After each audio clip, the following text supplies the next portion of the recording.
Well, it is getting cold outside. The past few days have been pretty chilly, which has made working on the pelts quite difficult. And my original plan was to tan the pelts while I was out here, produce some nice soft supple furs, but due to the cold and some time constraints, I'm just not going to be able to. I did go ahead and flesh both of the pelts. I just worked them over my knee using my knife and worked all of the flesh off of them. And at that point, when I was fleshing them, I knew that I wasn't going to be able to tan the big hide.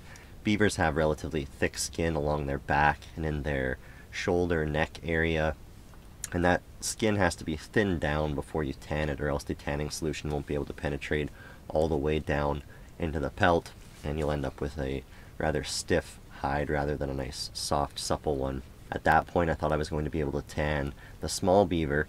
The younger beavers, they still have relatively thin skin, so thinning the hide isn't necessary.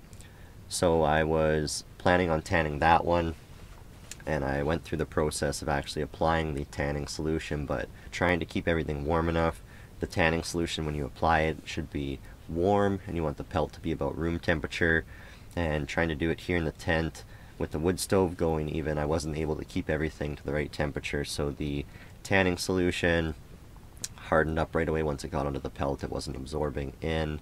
So my plan is to take them back home and I will finish them there.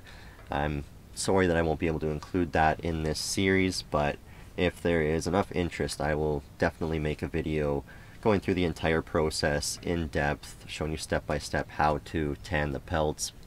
The tan that I was planning on doing is I guess you classify it as a non-traditional brain tan. It's a very simple way to tan a pelt. The process is quite simple. It is a rather physically demanding process to properly dry and break the pelt to where it's nice and soft, and it does take a bit of time to properly dry out the hide. You want it to dry nice and slow as you are working it, and unfortunately I just don't have the time out here, especially not when I'm fighting the cold weather. So like I said, I'm going to take those pelts home and I'll finish working on them there. Whenever I harvest an animal, I always want to do that animal justice. I want to do my best to utilize as much of that animal as I can and to do my best work. And I'm just not confident that I can do that out here. But if there is enough interest, I definitely will film the process back at home in a more controlled environment and walk you guys through the process and show you a real easy way to produce a nice soft fur. So I'm really sorry that I won't be able to include the tanning in this series, but in the future I should be able to get to it. I appreciate your understanding. Thank you for tuning in, and I will see you in the next one.